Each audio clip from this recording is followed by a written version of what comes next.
typinga yono.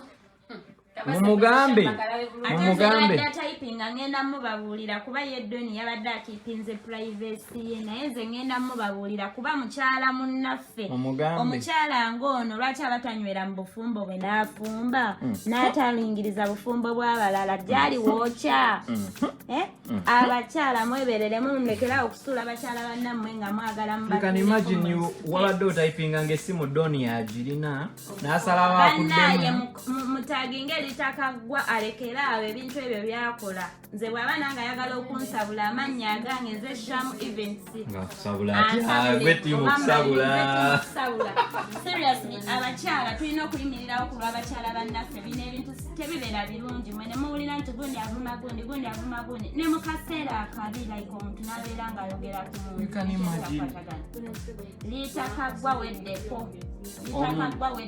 mumugambe yabadde atayipinga nga doni yali mu kumuddamu tusegera just yabadde ayagala kulabisa ate ye gwe baalabisiza yine essimu y'omwami y'omugenzi so yazembwa amubuuza mbuwama bituufu biki abadde ajja amugamba ebigambo bingi nnyo ng'abikaseera abeera ayogererako bubi Zella ew'omusajja we naye era omusajja n'atuuka n'okufeera simu n'okoma lw'otandikira bannange kiki erinnya ekyo ofaaki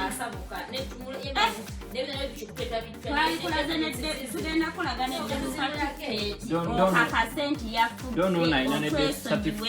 asobola ozifera oba eno ogiyise mulago mbu ebipapula babijimba oba gwe obadde oyagala okubeera nnamwandu mukyala gwe nnamwandu report of death and we are not proving you just tubamalemu akajanja report of death American citizen. Report of death on American citizen simu abatasoma n'amanya gamulaga the names are here ati America esobola okuwa report of death ngeri fake ate saagala mbikuba screenshot nesiru tubalageko siru yokka mpadde copy yabi. What are you trying to prove, you people? Ate ffe tetuproving abo ba bad energy, ffe tuproving abantu mikwano gya Zella abagala Zella okubabuulira amazima so that mu fighting ebintu ebiri negative temubikkiriza na ku social media we mubiraba wonna mu bikube passport yino bagikubyemu ebituli okulaga nti omuntu takyaliwo naye era abasiru be baba babeera abasiru bannange gwe mukazi gwe omumwagwo bannaye kibi nnyo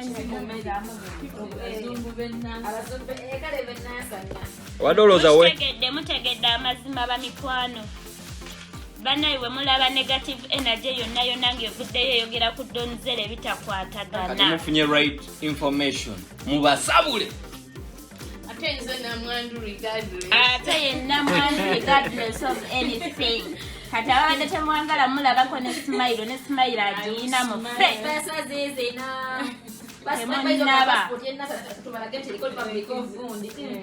passport yiyo mugiraba passport yiino bagikubyemu obutuli okulaga nti omuntu takyaliyo mufu mukyala we yoono bannange bad energy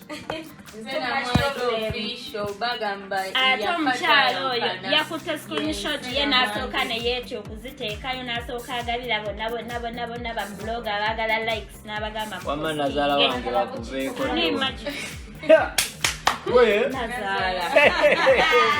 kiki oyagala okukola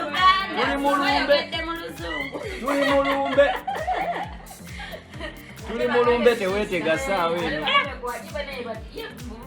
oyo blog oyo mumulaba n'enamba ye y'essimu yiiyo Rita Kaggwa yejje wano zino screenshot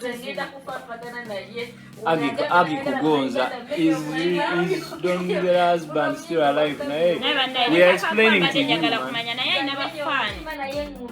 ate Rita Kaggwa tewagala omumanya oli mufumbo oli tuterera mu bufumbo nywera mu bufumbo bufumbe kiki kyoli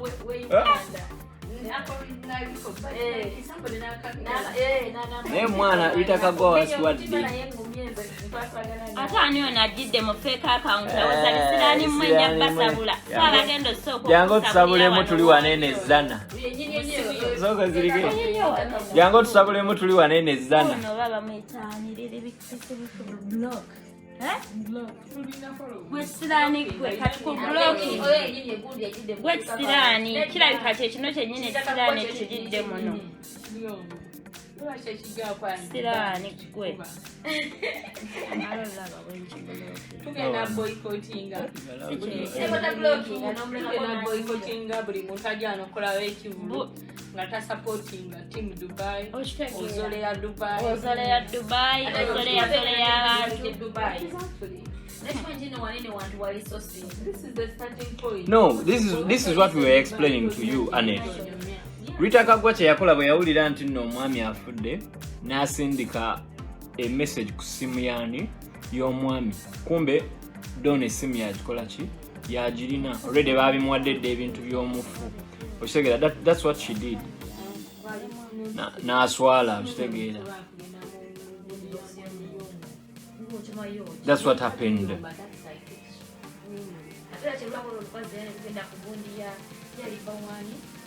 Wama timu Zella tubaagala nnyo batange tubaagala nnyo. Yeah, they think that Meme Farida.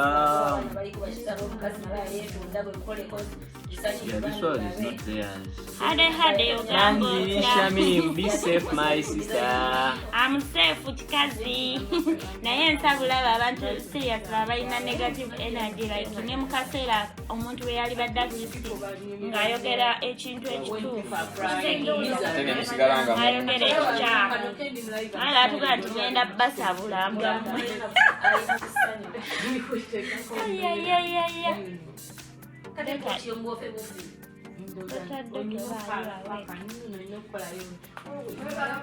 My dona, I support you, sweet. Nambe mom. Rita chikomba mata kugama. Webale nnyo Christina Komo. Ate mwali abiraba fetumulabye wana abiraba.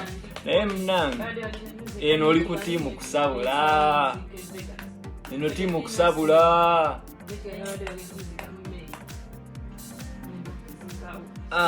Sham, I love you. Wow. I love you too.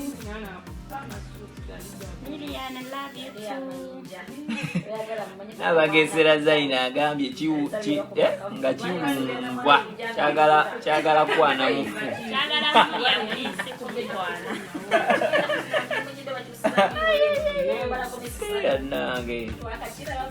Yeah, of course.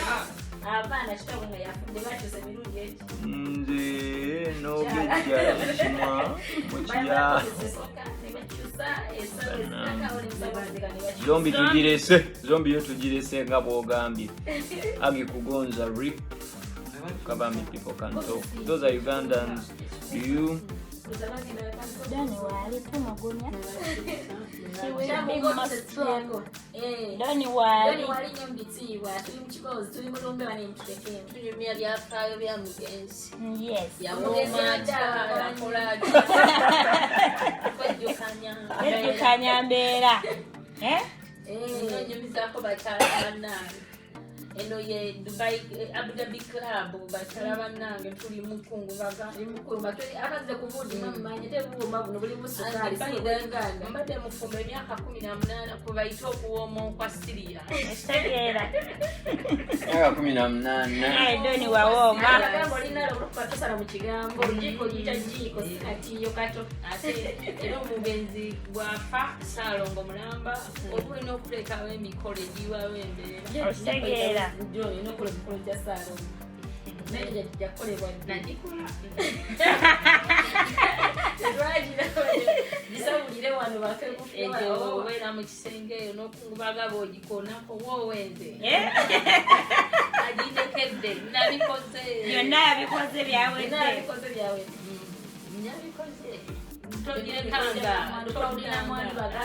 naye nga bannaye temumuyita namwandu kubanga bannaye n'omwana akyali mbooko nnyo I'm proud, like I'm stronger than even how I thought. By the way, when bad America, but they're very depressed, but it's not worth it to be depressed. Wait, I'm celebrating. Yeah, you're celebrating his legacy. So now, I just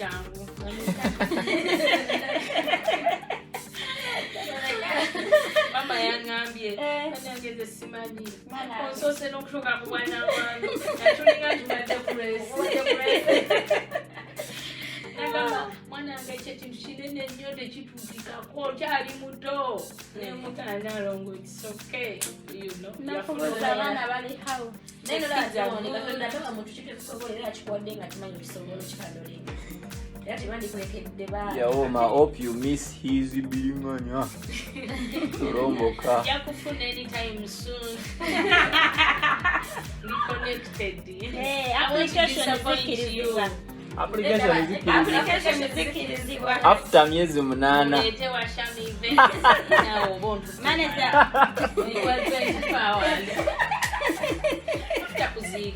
After kuzika. Siwawe mbera kwana. Njagala mpolenga mukyala muzata. Naye onoonya yafaanana Jim. Wakira kufaananireko ekintu kimu. Yagezesa emyezi enawa, emyezi enawa. Obanga ne Jim yagamba naye nange Doni wange onobeera wotya. Can you imagine? Like bangambye his last Yabani. Waliwo agambye. His last But tell me we go.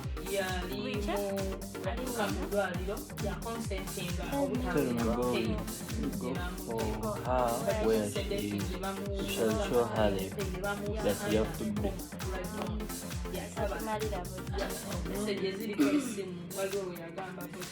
Don is officially free to marry.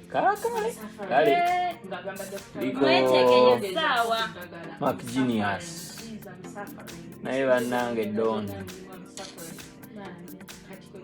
Campaign hiyo mwezi hours na wale kusaba ndagala yagala ndo anza mwangu yako I believe so.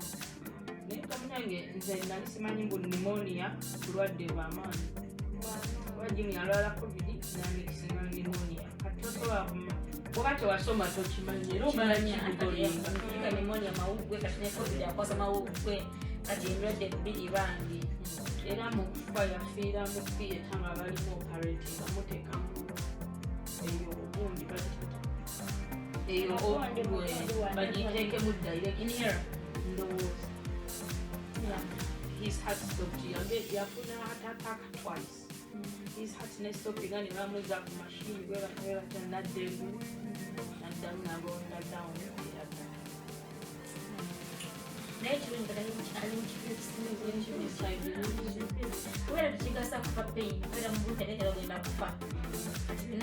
omulago bakujjanjaba paka lwowulira nga oli mu peyini eyo olaba kati Uganda tutalina abamaama abazaalira mu peyini ate waliwo eddagala ly'ebitalira peyini ekidulo bakuba abantu bulungi ezo awulira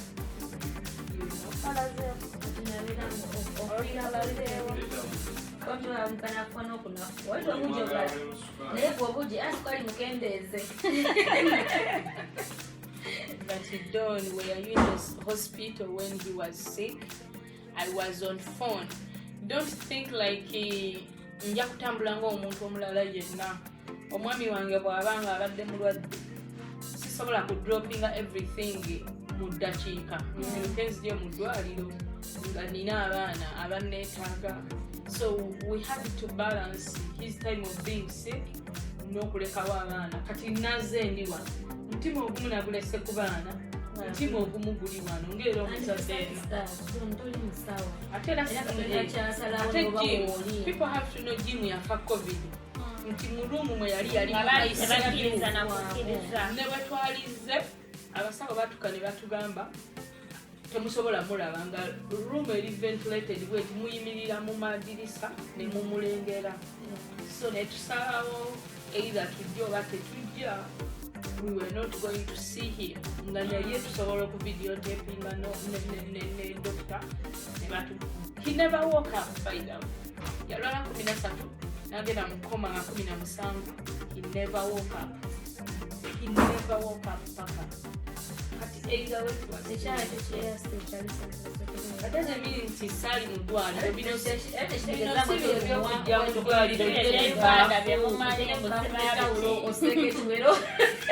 kamooli si Uganda bw'obaala leeta baketi ne baafu eti omuntu wanaasesema ebulaaya omulwadde gwe bamutuulako ate ebibulayo omulwadde aba n'ebyokulya buli kimu wali bakeyateeka abaana buli kimu basaawe bakikola nange nazaalanga wano nga ndiwo nzekka era nono agambye even if you had come tewalikyusiza ababuuza ebyo tuli sorry to say this mukyali mu mulembe gwa Idi Amin oba mugini gwa Museveni we are sorry but ebulaya tebajjanjaba muntu nti otuulaawo akagenda kuleeta baafu ate nga yes and bw'oba owulira nti I did not do enough it's okay for you to say that because it's your opinion but to me nze sigenda self-faulting I did my best I did extremely. Bannaye omuntu yenna aleeta wano ekivumo teekako n'erinnya ly'omuntu gw'okivuma kuba ojja kgenda ovume nga weefuula mbu ovuma bano abakomentinga ebikyamu ng'ovuma ffe tujja kusabula Doni leero yayise n'abasabuzi katubagambye saagalira ddala abantu banegativu mulembe gw'obote mulembe gw'obote n'obote ssebo yalikoko nayanja n'agamba labenkondozi ngataga nti oba agugundi oba akutte ku gundi ya muntu reply What I expect from this, if I have money, I'm gonna say that. If I don't have money, I'm gonna say that. Just cut in the jump where wekola kikyo toyesa kupresiya muntu yenna wewale banyamawulire interview biki ebyo ogenda bisanga ogenda bulaya abaana bagye bali banonaki era kati atleast ojjako batayimu wetutuuka weyitukira okuvayo ojja kuba oledokoze ng'oli ready nga wekiye ekibuuzo ogenda kuba ne ansa yakyo so towesa kupressure abantu balina erigatera kubajalagala okumanya buli olaba bw'ofiringa pain ng'olikyaliwa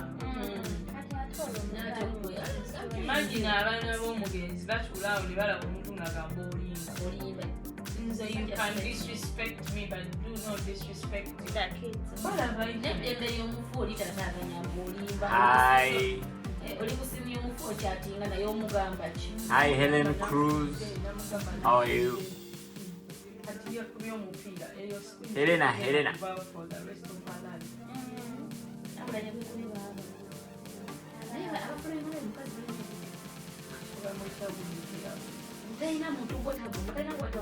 muliramu n'omubukira oli mu bufumbo naye olinga atalimu fumbo oba obudde bw'omusajja wabuukira ebituufu information nabikwataganya nabituuka nembagasinga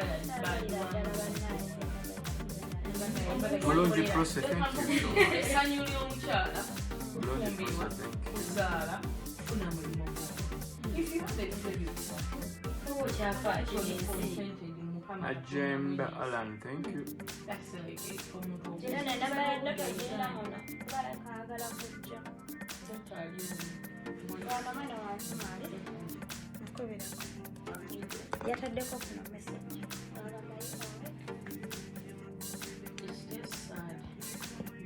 Keep a deaf here. Yeah, naye oluusi abantu baba beetaaga okuwa ku level. Tusegeera, yeah. Abantu baba beetaaga okuwa ku level. You understand?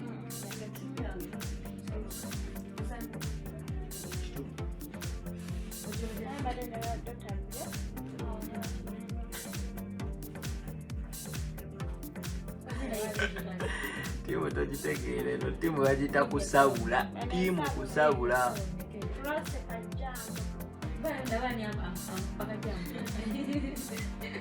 Hi, Ronnie Wonders. How are you?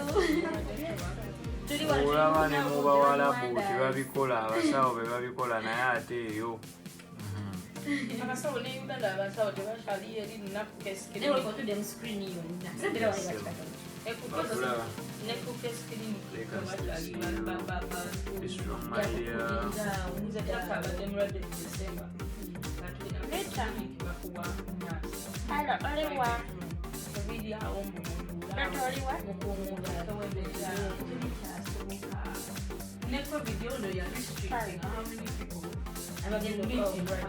Where are you there?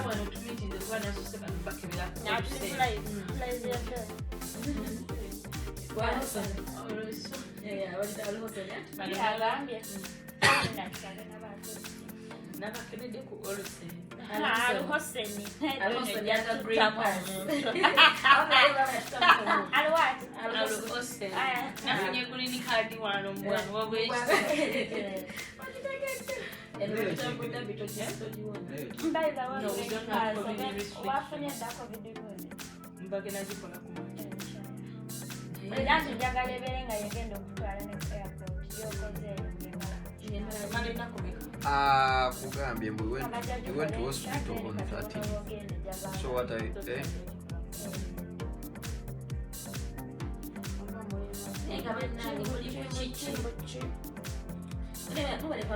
Banagenda mulumbe muli wamwe wandi. Banagenda okuziika. Tulina metro. Tulina metro. Next time I come, they're putting you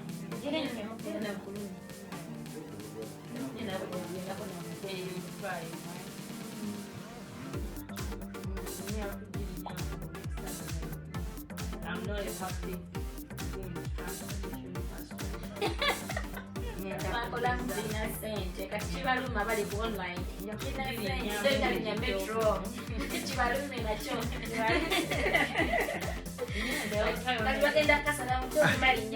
And who told you Donny are Uganda?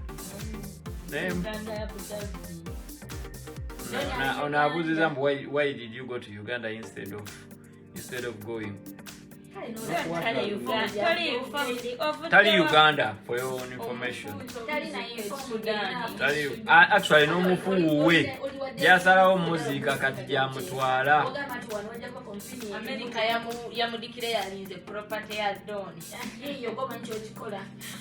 Ilo ntaka mumishe mnamulambula. Yategera. Era kati enda kubira bana ba museum mu Uganda. Kyobulambuzi kyekyo. Timu zavako Saudi. Timu zavako Saudi. Abadde ayagala sabula.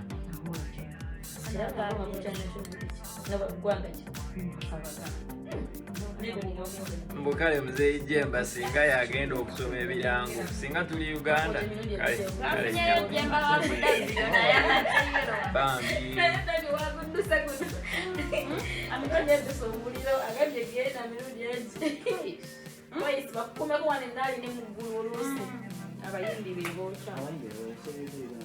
Nino mna Uganda ni alama ya India.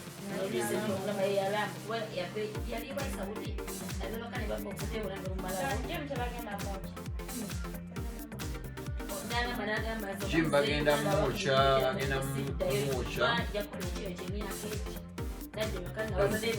Bagenda mochera wana. Then mu America or Swala sobolo mutu ala munakusatu. But Jim and past 16 days of the restrictions. Mujazika online inshallah.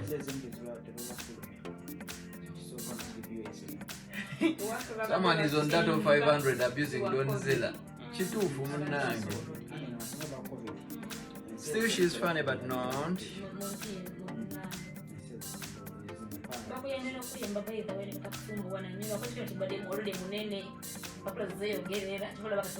Screenshot in charge now. We send it to you. Joseph Salongo Mulumba. Joseph Salongo Mulumba screenshot to the syndicate tata.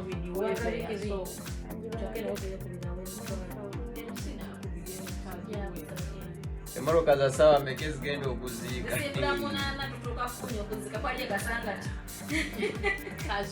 Jamani na kino ekikazi kirina online. Kino kirwasana. Mbalagire ddala screenshot yeno. Ndiko Doni abagambe. Doni bazi. Tulina online tobulaba mu ekirimu. Doni agaye kuzika kwekazo mba big eye.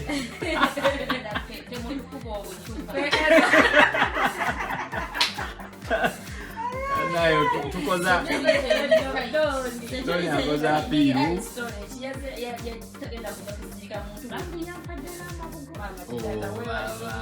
Bana umusonyi we ko olwekyo tugenda musabula era bwe tujja okukola olumbe kaso obucupa babuwumuze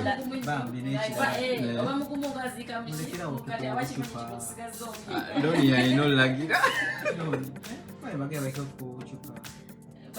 basayininga bidafiti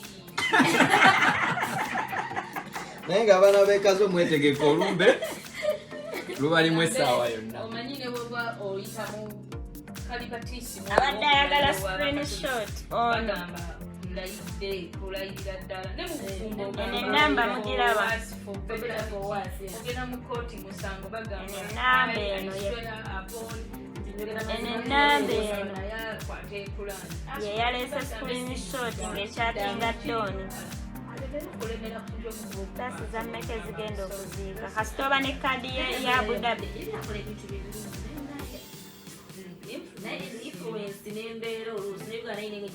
mukazi owawayise mu mbaawo ye Fiona awekaze bwayise mu kikyo n'ennamba y'essimu kweri abakisobola mu kikwasaganya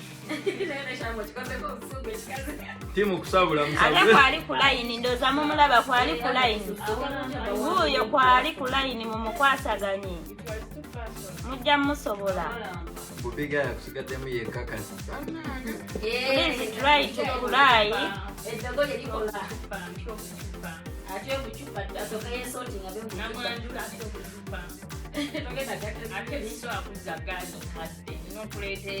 namba yiyo sawa ya Lamborghini emmotoka ezigenda okuziika zisimbula ssaawa mmeka tuzisanga wa musanga wano kwa Luwadda muzisanga wano ku Grand Millennium bannaye bakadaama ab'e Saudi Arabia oyali muyero nga mulungi bannayo tonansuza nga ntunula onansuza nga ntunula on 14th Feb go to the page and see the post of Joseph Salongo Mulumba. Yeah. Hi bakadama. Ai munnachalo. Nemba matebwe baka olumbe tutandise okutuuka ku nkomerero ya naye mmulaga beyongera bweyongeza Rita Kaggwa twagala akalakati bwe Mayo's Uganda. obuti bukyaliwo banaite mugira tebutuzirira buti ayagala kuja kujiwanika obukono oyo Rita People should believe Dawn is a boss lady. Yeah, she is. Rita zombie. Rita badi black ya msolo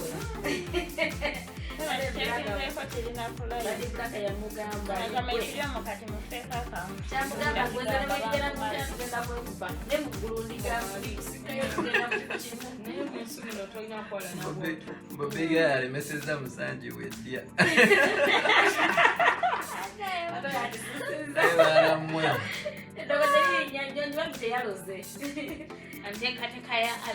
Tekateka ya Allah. Byonna twagezezaako olaba omusawo omuzungu alemereza ate omuganda naye kyenazudde ekintu eki banaye covid wakusanga ng'oli munafu ye obugi bulimu amata Mayo's Uganda. bulimu ne kavodka wangu yobaavu Corona yatutidde omuntu kati tunywa yatutidde omuntu kati tunaba munaabe Bagale kachikona pima munyaka kane. Zella, I'm happy to see you smiling. God bless you. Yeah. I'm gonna smile. I'm gonna keep cute. And she's so cute by the way. Yeah. She's going to Kwesiba. As soon as possible. Then agenda kweteka kembera. Atagenda kweteka baligo application muzisule muzikasike. Naite mukafa application mjerere mchereka akase. I know. Amabugo ye application yo. Gaso wateka naye. Okyagenda okayenda emitwalo 10 ojja kusemba mulayo olwa 2026 okutunula. Namwandu ayitamu. Salonga agambye enkya agenda kusabula omuntu ku pejjo. Nze ngenda ginoonyaako enkyambulire. Sabula. Bongera nnyo ebintu by'obulimba. Aba bantu ba blogging ebintu ebitu. Omugenzi abadde wa People Power oba.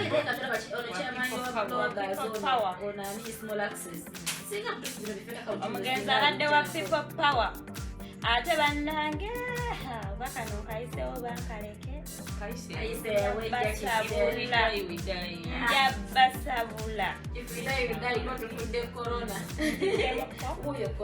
Waliwo wana abantu. Rita Kaggwa afford tickets from Nigeria to Uganda. Yagende wabudingo nayimba agenda basabula. Mama Fulambo wano Kyagulanyi mumwagala nnyo nga temusobola kulaga support na family ye. Leave business aside, politics aside, banayi Uganda. Politics yatuuka wabatu balina okuddamu okubalina okukola. Kati bwe naabanga mpagira NRM nga nyina ssente zange Kyagulanyi simuleete n'ayimba.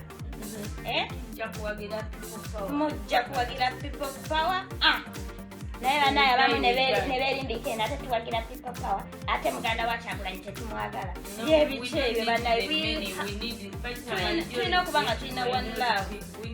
Tugenda KFC mu kuziika naye agenda tugenda lya nnyama. KFC.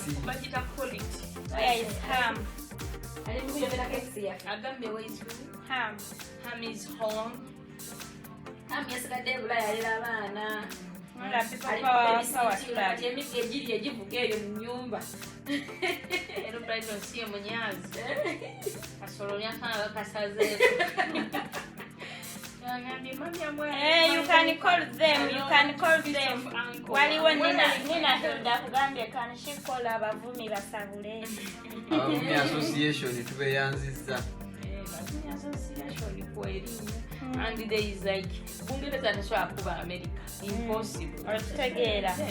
America esigala Bungereza yebuuza ku America. Visa ile mwezi kiza wali mulina lumu. One bullet. Wali mukweche atega kiki. Ani akubye kulayina. Tulenda ko Rita.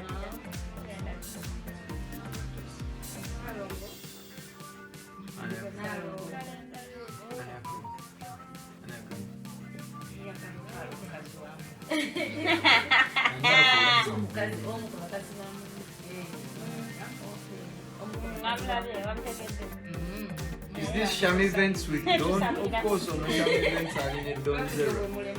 Yeah, this is Shamizens with Don. Yes, Mukwano. Natkunda Winnie, how are you? Prose Dominic, go my girl, please go. Prose Dominic, mwalimu nabagamba, go girl. Go girl. Hi.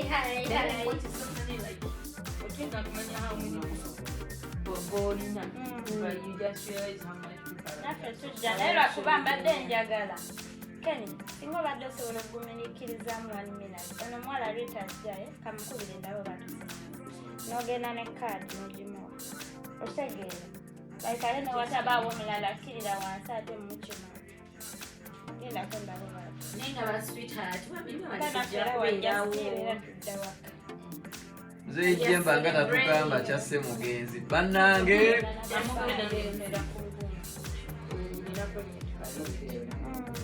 you have to sleep.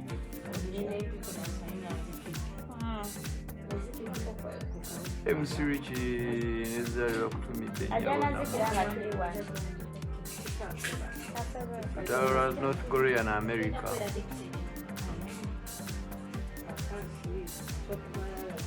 Ali ku lift katika wabewa kuletera kadi ali muze. Bakugulidde. Maka ghetto speaker wa Gwan Ras. Gambo tya Maka ghetto speaker tano.